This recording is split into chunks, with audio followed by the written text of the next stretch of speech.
there's been research going on about this island, and there's fear that maybe in the near future the island will disappear. Do you guys have like any action to prevent? Prevent these things? Yeah. Yeah. So back home, there's a lot of collective action. There's groups like there's one that's called Bol. Bol is basically, in English, I would say it's just to let to leave the ecosystem alone, let it be. And then there's also the people who come from like PICRC, which is like they work together with these guys that I mentioned, Palau National Marine Sanctuary. I know that this is such a big thing, but they're also focusing on like the closer waters to our island. And Abil Society, those guys are really cool too. I was just reading an article on, she's actually my aunt, her name is Ansingyo. She had, I guess, an interview with National Geography. I don't know if you guys know that. And she has made Abil Society, she made it like where she educates a lot of the younger generation on keeping nature as prestige as possible. So, it's something that I didn't get a chance to really learn.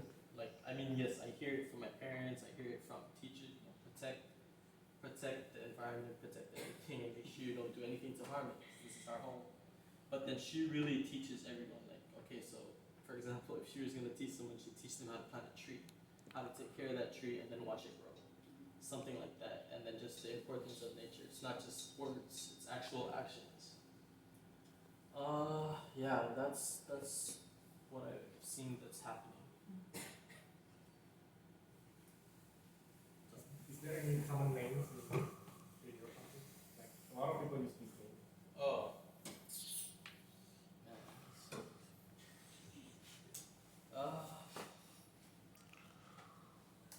I mean, dang. Not really. I wouldn't say so. I think a lot of people have really unique names, at least for the people that I'm associated with. Yeah. Like, but I guess if you're talking about like last names, I will catch a lot of last names, and then I'll be like, oh, I know this person.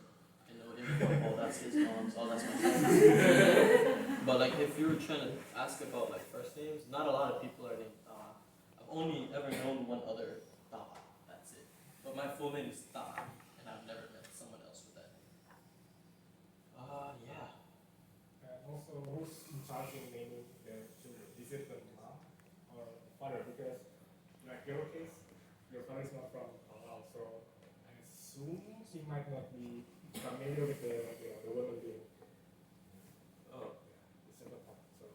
Alright, so my bad. So I didn't really introduce myself, but my father is from Palau. My grandfather is he's half Japanese, and then my grandmother was Palau, and he was half Palau, half Japanese. Sorry. And then my father came, and then my mother was full Palau, and then there's me. So I have Japanese blood, but not that much. And for me, it's more of like it's just co-parenting. Just both of them make the decision. It's not there's no requirement from who. Yeah. I was named after a drunk. Yeah, nobody wanted that name, and that's why they gave it to me. That's it. Excuse me? Yeah. Any international airport? Yeah, one. Our only airport. It's called the Roman Koto International Airport. Yeah, built by like one of the richer families from back then. Yeah. And from Taiwan, it's actually a 3-4 hour flight, if I remember correctly. And yeah, it's super close. Like, it's so cool for me. What's the education system? Education system. Do you adopt from like the American style or? Yeah. So we just do elementary, high school, and then off to college. We don't have any middle school. Same like, do you, that your people do the education system tend to be like more freedom as in like America or like, in Taiwan, it's more conservative? Yeah, I see. Yeah. From what I had growing up, all our books were U.S. standard books, from math to social sciences. So everything was like Western ideas. So coming here, it was like learning about everything else, being in a whole different part of the world, in my opinion, and seeing a different perspective. You know, it really opened my eyes. You did say that all are mostly math tricky. Yeah, yeah. Right? Yep. To what extent does the matriarchy like rule? To what extent? Cool. So that's mostly on the cultural side of things, and we like to put our culture as like our number one thing in life. You know. So if you were to place me in a situation with, let's say, my sister, and then we became the older people of our family, a lot of the decision making is going to be on like my sister because she's a woman, and she would be telling me what I would have to do. So, for example, I know I say funeral a lot because it's just the common thing that I've been through like back home, which sucks, but it's my truth. Like all I am is really I would do a lot of the labor.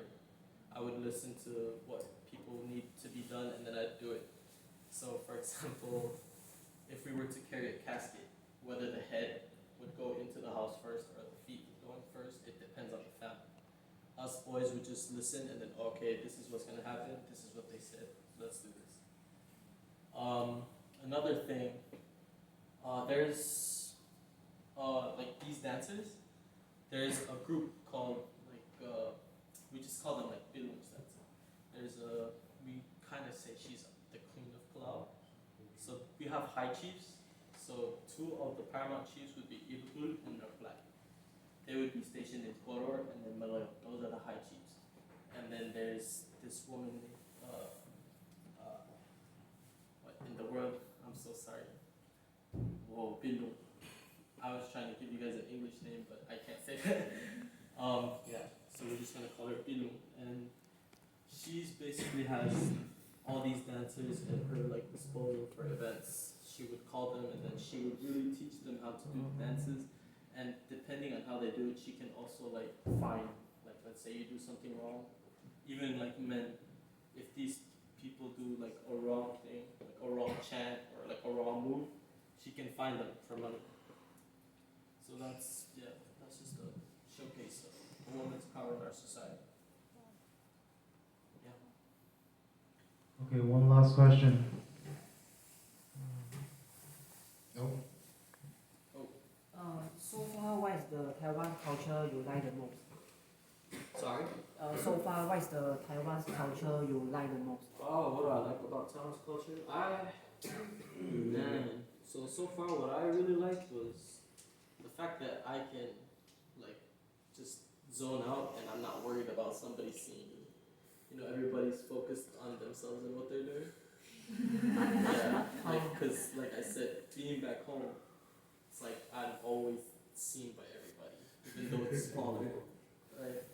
But coming here, it's like, though it's bigger, it's like I can, if I don't feel like being outside or if I don't feel like being seen, I could literally just plug in my headphones and just walk.